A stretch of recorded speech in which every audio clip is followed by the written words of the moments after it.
بسم اللہ الرحمن الرحیم۔ پیش خدمت ہے خبر نامہ، اہم عالمی خبروں کا خلاصہ۔ اسرائیل اور حماس کے مابین جنگ بندی کوششوں کے لیے مصری دارالحکومت قاہرہ میں ہفتہ 21 اکتوبر کو ایک بین الاقوامی امن سمٹ کا اہتمام کیا گیا۔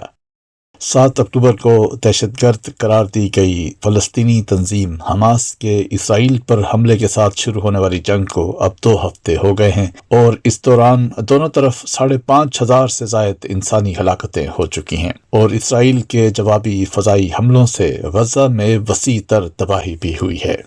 اس جنگ کو علاقائی طور پر پھیلنے سے روکنے اور جلد از جلد کسی فائر بندی میں مدد دینے کے لیے قاہرہ میں جس امن سمٹ کا اہتمام کیا گیا اس میں خطے کے بہت سے ممالک، یورپی ریاستوں اور بین الاقوامی اداروں کے اعلیٰ نمائندے شامل ہوئے۔ سمٹ سے اپنے خطاب میں اقوام متحدہ کے سیکریٹری جنرل انٹونیو گوتریس نے کہا ہے کہ اسرائیل اور حماس کے جنگجوؤں کے مابین لڑائی ایک ڈراؤنا خواب ہے جس میں انسانی ہمدردی کی بنیاد پر فوری فائر بندی کی جانی چاہیے۔ اب تک ہزاروں انسانوں کی موت کا سبب بننے والی یہ جنگ غزہ پٹی میں بھی وسیع تر تباہی کا باعث بنی ہے۔ اس کے علاوہ یہ صورتحال نہ صرف غزہ کے تقریباً 24 لاکھ باشندوں کے لیے انسانی حوالے سے تباہ کن ثابت ہوئی ہے بلکہ اسی تنازع کی وجہ سے 1 ملین سے زائد انسان بے گھر بھی ہو چکے ہیں۔ قاہرہ میں منعقدہ امن سمٹ کے شرکاء میں مصر، عراق، اردن اور متحدہ عرب امارات کے رہنماؤں کے علاوہ اٹلی، اسپین، جرمنی، برطانیہ اور یورپی یونین کے نمائندے بھی شامل تھے اور اس اجلاس میں فلسطینی صدر محمود عباس بھی شریک ہوئے۔ اسرائیلی فوج نے غزہ پر پھر سے حملے مزید تیز کرنے کا اعلان کر دیا۔ فضا سے پھینکے گئے پمفلٹ میں فلسطینیوں سے ایک بار پھر غزہ کا شمالی علاقہ خالی کر کے جنوب کی طرف جانے کی وارننگ دی گئی ہے۔ اسرائیلی فوج کی جانب سے کہا گیا ہے کہ علاقہ خالی نہ کرنے والوں کو عسکریت پسندوں کا ساتھی سمجھا جائے گا۔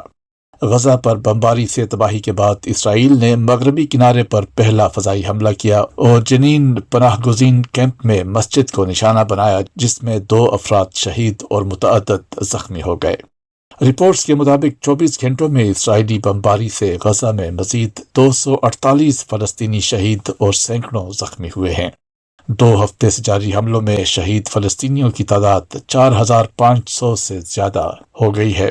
دوسری جانب اسرائیل نے شام کے دارالحکومت دمشق اور حلب انٹرنیشنل ایئرپورٹس پر بھی میزائل سے حملے کیے جس سے ایک شخص جاں بحق ہو گیا۔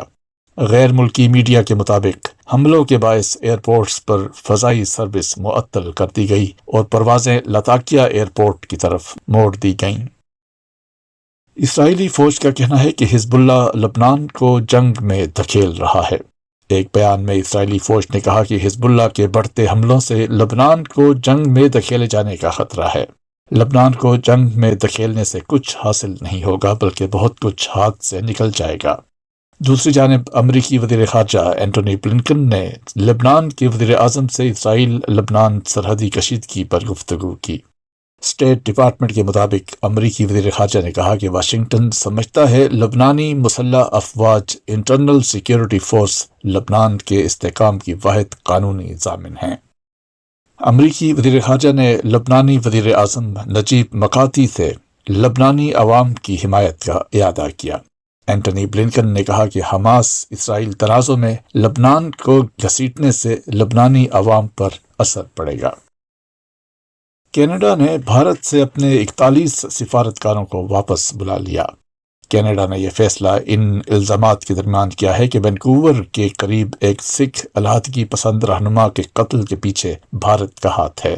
اس واقعے کی وجہ سے اوٹاوا اور نئی دہلی کے درمیان سفارتی تعلقات خراب ہو گئے ہیں۔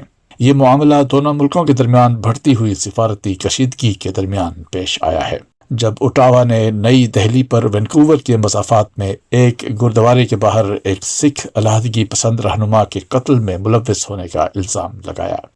کینیڈا کی وزیر خارجہ میلانی جولی نے جمعرات کو کہا کہ ان کے 62 میں سے 41 سفارتکاروں کو نئی دہلی سے واپس بلا لیا گیا ہے۔